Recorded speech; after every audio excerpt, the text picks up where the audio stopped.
In this video, we'll go through how to keep stock of your inventory within the program.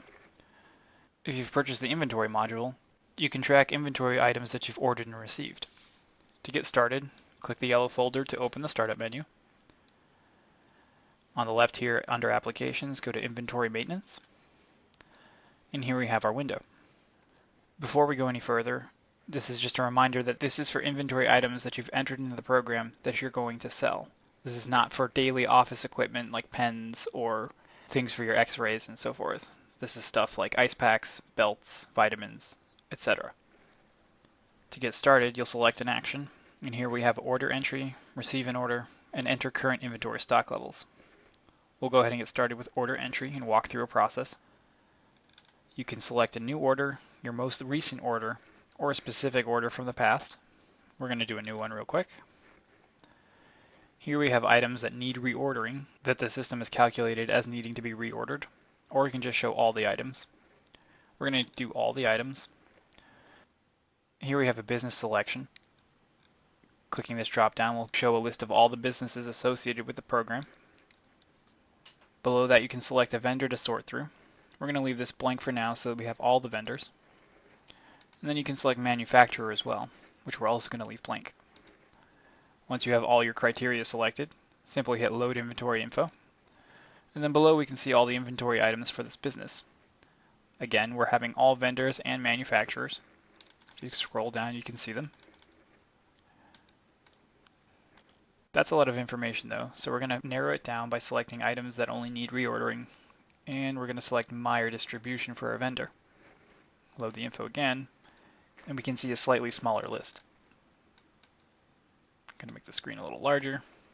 Here we have the basic information of the item, UPC code if you've entered one, the business, manufacturer, vendor code, vendor SKU, those you've manually counted, on hands that the system has read. Here we have the minimum level that we want before we need to reorder. Here we have the suggested order that the program makes based on how many we have on hand and how many we want maximum in the office. And then here's where we can enter our orders. I'm going to go ahead and select the suggested amounts for most of them.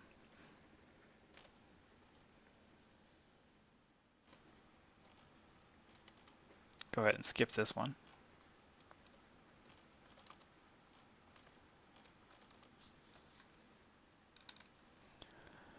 To the right we have the case lot, any that have been received so far within this order. We're just creating it, so we're not going to have any received orders yet. Here we have the unit cost for the items specifically. We can change that here if we need to, if we get an update from the vendor or manufacturer.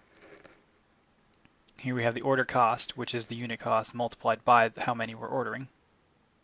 And then the location that you entered when you first entered the inventory item into the program. Here we have that the cervical collar is located on shelf 2, and here we have the lumbar support belt is located on shelf 3. Looks like our belts are all on shelf 3, and these items are located on shelf 2. Once you're finished, if you need to make the order right now, you can simply open the vendor information, going to this middle master files column, then selecting inventory vendors.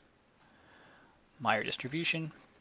Here we've got their phone number and a vendor ID if we had one that we could use when we need to go make our order. Once you're finished here, you can preview or print a report for the order created, giving you the basic information that you saw previously on the table. And then just make sure that you hit Save Changes when you're done to save the order. The window doesn't close and there's no confirmation button. Simply click the button and the changes will save. Now let's go ahead and document receiving an order. Go up to Action, click Receive an Order. We're going to do the most recent order. You could also do Select Specific Order, and a list of all your orders will appear. Here we have the date and time, a vendor if you selected one, how many items were ordered for it, and so forth. We're just going to select the most recent one. Items need reordering, Meyer Distribution, and Load Info. You notice that the ordered column is now grayed out and we can't make changes here, but the received column is now open and we can enter information into it.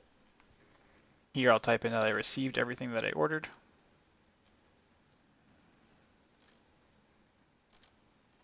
Skip that one because I didn't put anything in. And that one too.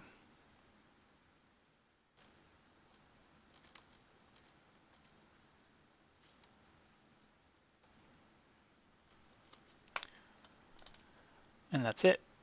Likewise, you can again preview or print a report for the order received.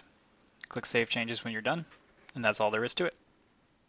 Before I continue on to the next section, notice that we can search by UPC here.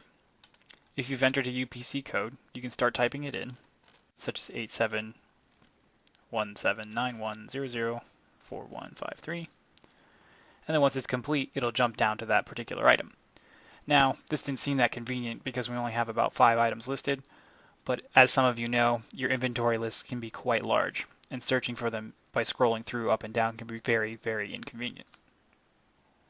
Also note that if you have a USB-enabled barcode scanner, and you've entered in the correct UPC code for your inventory item, you can scan that item, and it'll search for the UPC code off of the barcode scanner and jump to that item immediately. It does not enter any orders for you, you still have to enter those in manually, but it will find the item and bring it up nice and quick for you. Let's go back to the top, select Action, and enter current inventory stock. This option is for when you need to enter inventory items after doing an audit of the items located within your office. Perhaps you did a manual count and you found you had a couple extra belts, but you were also missing a couple ice packs. After you've investigated why that is, you can update the information of the current on-hand stock levels. There's no order, so these are blank for us. I'm going to go ahead and select All by hitting Clear Selection. Leave it at all as well, then Load Info.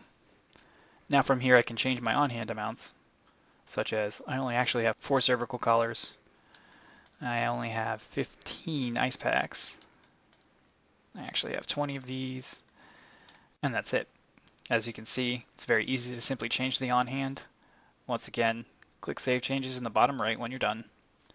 And that's all there is to maintaining your inventory. It's very easy.